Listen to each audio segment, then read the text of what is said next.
Islamic academy of communication arts के Adobe Photoshop CS2 beginners level के certificate course का ये लेसन नंबर 8 है। इसमें हम थोड़ा सा तारुफ हासिल करेंगे वेबसाइट इमेजरी का, यानी वेबसाइट के लिए जो इमेजेस बनाए जाते हैं उनमें हमें बुनियादी तौर पे किन चीज़ों का ख्याल करना होता है। इसके लिए पहले मैं एक इमेज पे आऊँगा, जो एक बड़े साइज़ का इमेज और एक छोटे साइज़ का इमेज हमने लिया है। आप देख रहे हैं कि इस पर एक सड़क बनी हुई है और साथ थोड़ा सा इफेक्ट दिया हुआ है जैसे कोई गाड़ी चल रही है।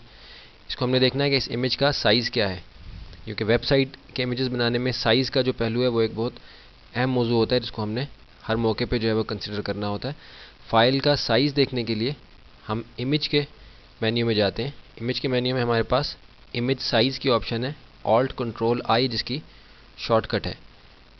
इसको क्लिक करेंगे, इसके बाद आप देखेंगे ये इमेज हमारे का जो डायलॉग बॉक्स हमारे सामने इमेज साइज़ का डिस्प्ले हुआ है, इसमें हमारे पास सबसे ऊपर जो है इमेज का साइज़ लिखा हुआ है। ये देख रहे हैं कि हमारे पास ये जो इमेज है, क्योंकि ये एक हाई रेजोल्यूशन इमेज है, हाई रेजोल्यूशन इस लिहाज से कि इसका साइज़ बड़ा है, रेजोल्यूशन तो इसकी 72 है, लेकिन 28 इंचज़ बाय 21 इंचज़ होने की वजह से ये इसका साइज़ 9 MB है। और अगर हम इसको किसी वेबसाइट पे अपलोड कर देंगे तो 9 MB का वो एक पेज ही हो जाएगा जिस पे सिर्फ ये इमेज लगा होगा। तो ये इमेज अपलोड होने के लिहाज से या डाउनलोड होने के लिहाज से, दोनों लिहाज से ये वेबसाइट के लिए किसी तौर भी मौजूद नहीं है, और ना ही हम इतने बड़े इमेज जो है वेबसाइट के ऊपर आमतौर पे लगाते हैं। अगर लगाने भी हों तो उनके लिए डिफरेंट टेक्निक्स होती हैं, जैसे आपको बताया था कि ये स्लाइस टूल है, स्लाइस टूल इस्तेमाल होता है, उससे हम सारे इमेज के स्लाइसिस करके अलग अलग उनको अप्लाई कर देते हैं वेब पेज के ऊपर, तो वो फिर अलग अलग इमेज के तौर पे उसके हिस्से लोड हो जाते हैं, और जब सारे हिस्से लोड हो जाएंगे तो वो एक इमेज हमें वेबसाइट के पेज के ऊपर नज़र आएगा। इसके लिए हम देखते हैं कि अगर इस इमेज को हमने वेबसाइट के ऊपर अपलोड करना हो तो फिर हमारे पास इस इमेज की क्या हालत होनी चाहिए। इसके लिए आप देखें कि ये हमारे पास उसी इमेज का छोटा साइज़ है। अब इस इमेज के साइज़ को हम देखते हैं कि इसका साइज़ क्या है। इमेज साइज़ Alt+Ctrl+I जिसकी शॉर्टकट है। आप देखेंगे इस इमेज का साइज़ 4.167 इंचज़ बाय 3.111 इंचज़ इसका साइज़ है, और 72 ही इसकी रेजोल्यूशन है। लेकिन इसका साइज़ हम देखें तो इसका जो फाइल साइज़ है वो 196.9 KB है, जो कि एक बहुत ही छोटा साइज़ है। कैंसिल करते हैं। जूम टूल हमने सेलेक्ट किया हुआ है, राइट क्लिक करके एक्चुअल पिक्सल, यानी ये अपने एक्चुअल साइज़ के ऊपर इस वक्त डिस्प्ले हो रहा है। क्योंकि वेबसाइट के ऊपर हम उमूमन इमेजेस को इतना जूम इन करके नहीं देखते कि हमें उसके क्वालिटी के जो अगर उसके अंदर कोई कमी है तो वो नज़र आए, हम इस इमेज को जूम करके देखेंगे। अब देखिए कि जब मैंने इसको जूम किया तो इसके पिक्सल जो है वो एक्सपोज हो गए और इमेज थोड़ा ब्लर हो गया। मज़ीद इसको जूम करते हैं। अब देखिए कि इस हिस्से तक हम गए, सेंटर के हिस्से तक, तो ये इमेज जो है बिल्कुल अपनी असल हालत से जो है वो दूर हो गया, यानी अब ये इस हालत में नहीं रहा कि उसको हम किसी क्वालिटी का इमेज शुमार करें। राइट क्लिक एक्चुअल पिक्सल, तो ये एक्चुअल पिक्सल में ये इमेज साइज़ होगा, और हमें इस साइज़ का इमेज वेबसाइट के डिस्प्ले के लिए काफ़ी है, क्योंकि हमने उसको जूम नहीं करना होता, उधर हमारे साइज़ का इशू ज़्यादा होता है। तो इसमें आप देखेंगे इसी इमेज का जो दूसरा साइज़ हमारे पास था बड़े साइज़ का, इसको हम देखते हैं। इमेज साइज़ देखिए 9 MB इसका साइज़ है, 28.444 इंचज़ इसकी विड्थ है, 21.333 इंचज़ इसकी हाइट है, 72 पिक्सल्स पर स्क्वायर इंच के ऊपर इसका साइज़ जो है ये हमने रेजोल्यूशन की बनाई हुई है। तो 9 MB का इमेज ऑब्वियसली वेबसाइट के लिए किसी तौर भी मौजूद नहीं है। कैंसिल करते हैं। इसको राइट क्लिक करके एक्चुअल पिक्सल पे जाएं। आप देखिए कि एक्चुअल पिक्सल पे इसकी क्वालिटी इतने बड़े होने के बावजूद बिल्कुल ठीक है। ये हिस्सा क्योंकि ये जो दरख्तों वाला हिस्सा ये ऑलरेडी ब्लर है, इसलिए हमें ब्लर नज़र आ रहा है। हम थोड़ा सा और जूम इन करते हैं। अब देखिए कि जूम इन करने के बाद इस लेवल पे आके इसकी क्वालिटी में इफेक्ट होना शुरू हुआ है, जबकि हम इतना करीब इसके आ गए हैं। जबकि हमारे पास जो छोटा इमेज था, ये छोटे साइज़ वाला इमेज है, इसको जब हमने जूम करना शुरू किया उसी वक्त इसकी क्वालिटी ख़राब हो गई थी। जब हम मज़ीद इसके करीब गए थे, इस हिस्से तक गए थे, अब देखिए कि बिल्कुल जो इमेज जो है वो ऑलमोस्ट मतलब ऐसा हो गया है कि इसको हम किसी तौर भी इस्तेमाल नहीं कर सकते, जबकि ये इमेज इतने जूम पे भी बिल्कुल ठीक है। तो वेबसाइट के इमेजेस के लिए साइज़ जो है वो उसका बहुत बड़ा इशू होता है। इन दोनों इमेजेस को हम अब बंद कर देंगे। अब हम ये देखेंगे कि वेबसाइट के ऊपर जो जिफ मोड में जो हम इमेज सेव करते हैं, फाइल कंप्रेशन के अंदर भी हमने पढ़ा है पिछले अपने लेसन नंबर 3 के अंदर, GIF जो मोड है उसका क्या फ़ायदा है इसको वेबसाइट के लिए इस्तेमाल करने के लिए। इसके लिए हम फाइल न्यू के ऑप्शन से एक नई फाइल बना लेंगे। इंचज़ में इसका साइज़ रखेंगे। इसको हम 4 इंचज़ बाय 4 इंचज़ साइज़ रखते हैं। 72 इसकी रेजोल्यूशन है। टैब के साथ मैं आगे मूव कर रहा हूँ, और पिक्सल्स पर स्क्वायर इंच ही इसका साइज़ होगा। RGB फॉर्मेट होगा, क्योंकि ये स्क्रीन के लिए 18 बिट कलर डेप्थ बिल्कुल ठीक है, और बैकग्राउंड कलर जो है हमारा, बैकग्राउंड कंटेंट जो है हमारे वो वाइट हमें बिल्कुल काफ़ी है। एंटर कर देंगे। अब देखिए कि एक ब्लैंक कैनवास मेरे सामने आ गया। अब मैं कोई एक इमेज और ओपन करता हूँ अपने रिसेंटली ओपन इमेजेस के अंदर से। आप देखिए कि ये एक पत्ते का इमेज मेरे सामने ओपन हुआ है। इसको मैं कंट्रोल ए से इस इमेज को मैंने सेलेक्ट कर लिया, कंट्रोल सी से ये पूरा जो कैनवस है इस लेयर के ऊपर इस पूरे इमेज को मैंने कॉपी कर लिया। अब वापस मैं अपने ब्लैंक फ्रेम के ऊपर आ गया हूँ कि जहाँ मैंने अभी वेबसाइट के लिए एक GIF मोड के इमेज की डिस्क्रिप्शन जो है समझ नहीं है कि उसका क्या फ़ायदा है।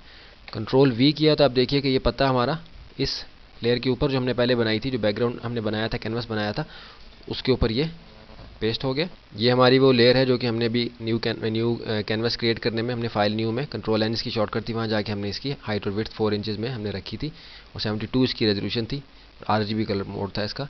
इसके ऊपर हमने वो पत्ते का इमेज जो है वो सेव किया है दूसरे डॉक्यूमेंट से लाके, दूसरी फाइल से लाके। अभी हमने जिफ मोड का जो फॉर्मेट है उसकी हमने समझनी है कि क्या फ़ायदा है उसका। इस लेयर के ऊपर आके मैं अपने कलर को चेंज कर देता हूँ। अब देखिए कि मैंने ऑल्ट और बैक स्पेस के साथ मैंने इसको कमांड दी है इस लेयर पे आके, तो जो हमारा फ्रंट ग्राउंड कलर था वो इस लेयर के ऊपर अप्लाई हो गया है। अगर हमने बैकग्राउंड कलर अप्लाई करना हो, आप देखिए कि बिलफर्ज मैंने बैकग्राउंड कलर रेड रखा होता, ये मैरून सा कलर है, तो अगर मैंने इस पर पूरी लेयर के ऊपर ये कलर अप्लाई करना है तो मैं कंट्रोल के साथ बैक स्पेस करूँगा तो पूरा जो है वो रेड इमेज हो जाएगा। अभी फ़िलहाल हम इसको इस तरह रहने देते हैं। इस लेयर की हम एक डुप्लीकेट कर लेते हैं ताकि हम उस पर इफेक्ट अप्लाई कर सकें। बैकग्राउंड लेयर के ऊपर इफेक्ट अप्लाई नहीं होता है, बैकग्राउंड लेयर को हम ऑफ कर दें ऑन रहने दें, उसका मसला नहीं है उसमें, क्योंकि ये पीछे चली गई है इसके। अब इस पर हम एक स्टाइल अप्लाई करेंगे। हम सिर्फ ये कॉन्सेप्ट समझना चाह रहे हैं जिफ मोड का।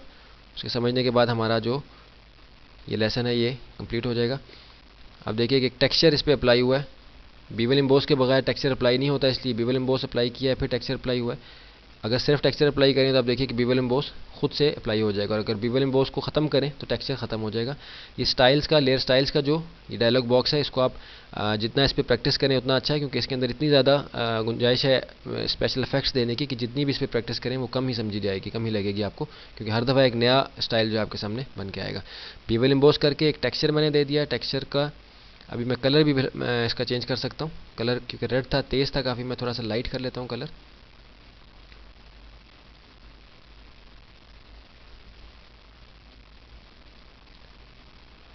कलर मुझे इतना ठीक नहीं लग रहा, रेड कलर ठीक है, इसको ओके कर दिया। तो अभी हम ये समझ रहे हैं कि ये जो हमारा बैकग्राउंड लेयर है, रेड कलर इस पर हमने टेक्सचर दिया है, ये हमारा वेब पेज का बैकग्राउंड है। तो अगर हम ये चाहें कि ये पत्ता उस पर इस तरह से डिस्प्ले हो कि इसमें ये वाइट एरिया ना आए, बल्कि यहाँ जो है इसका वेब पेज का बैकग्राउंड नज़र आए। इवन अगर हम पत्ते में इरेजर टूल के साथ पत्ते वाली लेयर पे जाएंगे, कंट्रोल Z किया क्योंकि हमने उसमें से, आप देखिए कि पत्ते को मैंने यहाँ से अरेज किया तो इसके अंदर एक सुराख हो गया, यानी बैकग्राउंड हमारा नज़र आ रहा है, यहाँ से ट्रांसपेरेंट हो गया। और फिर ये जो वाइट एरिया है इसको ख़त्म करने के लिए मैं मैजिक बार टूल के ज़रिए से इसको सेलेक्ट करता हूँ। सिलेक्शन के मोड की जो ऑप्शंस थी उसमें ये तीन चीज़ें हमने डिस्कस नहीं की थी। इनका ये इस्तेमाल है कि पहली मोड से हम सिर्फ न्यू सिलेक्शन लेते हैं, दूसरे से ऐड टू सिलेक्शन यानी मज़ीद सिलेक्शन ऐड करनी हो, तीसरे से सब्ट्रैक्ट फ्रॉम सिलेक्शन यानी सेलेक्टेड एरिया से सब्ट्रैक्ट करने के लिए, और चौथे से हमारी दो सिलेक्शंस के बीच में जो इंटरसेक्शन एरिया होता है, इंटरसेक्ट कर रहा होता है आपस में, इंटरसेक्ट विद सिलेक्शन यानी सेंटर में जो दोनों सिलेक्शंस के एरिया होगा वो सिलेक्टेड रह जाएगा, बाकी ख़त्म हो जाएगा। इसको हम अगले किसी ट्यूटोरियल के अंदर इंशाल्लाह डिटेल से कवर करेंगे, लेकिन प्रैक्टिस आप करेंगे तो आपको आसानी के साथ पता चल जाएगा। ऐड टू सिलेक्शन करके मैं दोनों एरियाज़ को मैंने सेलेक्ट किया और डिलीट की से मैंने इसको बंद कर दिया। कंट्रोल D आपको बताया था सिलेक्शन को ख़त्म करने के लिए। अभी आप देखिए कि इस पत्ते के अंदर एक सुराख भी है और इसमें वाइट एरिया भी मैंने ख़त्म कर दिया, जहाँ से मुझे बैकग्राउंड लेयर बैकग्राउंड अपना नज़र आ रहा है। हम ये फ़र्ज़ करें कि हमारे वेब पेज का बैकग्राउंड एरिया है जो रेड कलर है। अब अगर हमें चाहें कि इस पत्ते का इमेज इसी तरह से सेव हो, यानी हम जब वेब पेज पे इसको अप्लाई करें तो वेब पेज का जो भी बैकग्राउंड हो वो इसमें से नज़र आए, तो उसके लिए हम ये करेंगे, इन लेयर्स को हमने बंद कर दिया। अब देखिए कि अब ये ट्रांसपेरेंट हो गया, यानी इसके पीछे ट्रांसपेरेंट एरिया नज़र आ रहा है, इसकी हकीकत कुछ भी नहीं है, यानी इसकी वैल्यू 0 है। ये ट्रांसपेरेंट एरिया शुमार होता है एडोबी फोटोशॉप के अंदर। अब इस पत्ते को मैं किस तरह से सेव करूं कि इसके सेंटर में से भी मुझे वेब पेज का बैकग्राउंड नज़र आए और साइडों से भी, इसके इन एरिया से भी वेब पेज का बैकग्राउंड नज़र आए, ये एक फ्लैट इमेज ना बन जाए, इसके सेंटर में भी वाइट हो और इधर भी वाइट एरिया हो। तो इसके लिए आपको बताऊं कि अगर हम फाइल सेव एज़ की कमांड शिफ्ट कंट्रोल S जिसकी शॉर्टकट है, इसमें हम जाके इसको अगर हम सेव करें, हम किसी भी जगह इस इमेज को सेव कर सकते हैं। PSD फॉर्मेट आपको बताया था कि इसका अपना फॉर्मेट है, जिसमें हम फोटोशॉप की फ़ाइल सेव करते हैं, हम पीएसडी फॉर्मेट में नहीं करेंगे। जेपैग आपको बताया था वेब के लिए आमतौर पे इस्तेमाल होता है क्योंकि छोटा साइज़ होता है, लेकिन जेपैग में सेव करने से ही होगा कि इसके सेंटर में और साइडों पे जो एरिया था वो वाइट ही आएगा, उसमें आपको वेब पेज का बैकग्राउंड नज़र नहीं आएगा। अगर ट्रांसपेरेंसी हम इस इमेज के अंदर चाहते हैं, यानी वेब पेज का बैकग्राउंड जो हमें इस इमेज के अंदर से नज़र आए, तो उसके लिए हम हमारा जो जिफ मोड है, अब देखिए कि GIF जो हमारा एब्रीवेशन है इसकी जिफ मोड की, इसको हम रखेंगे इस इमेज को बनाने के लिए, इसकी जो ट्रांसपेरेंसी है इसको इस शक्ल में रखने के लिए। image-1 हमने इसका साइज़, इसका नाम रख दिया, इसको हमने सेव कर दिया। ये हमारे सामने डायलॉग बॉक्स आया, इसको आपने सिर्फ ओके कर देना है और नॉर्मल मोड में इसको सेव करना है, तो इसको भी हमने ओके कर दिया। अब क्या हुआ कि ये इमेज हमारे पास एक ट्रांसपेरेंट इमेज के तौर पे सेव हो गया। इसको हम ओपन करके देखते हैं।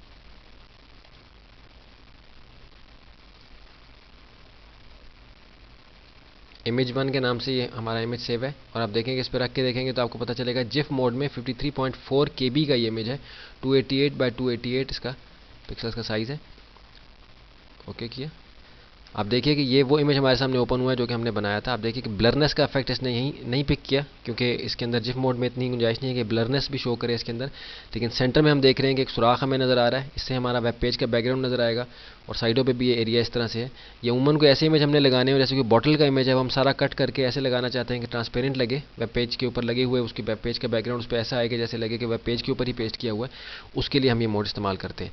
तो इस लेसन के आखिर में हम ये जान गए हैं कि वेब पेज के इमेज बनाने के लिए एक तो साइज़ का इशू है, जेपैग मोड होगा अगर नॉर्मल इमेज सेव करना है, और जिफ मोड होगा अगर हमने कुछ ट्रांसपेरेंट इमेज सेव करना है, और साइज़ को हमेशा छोटा रखना है।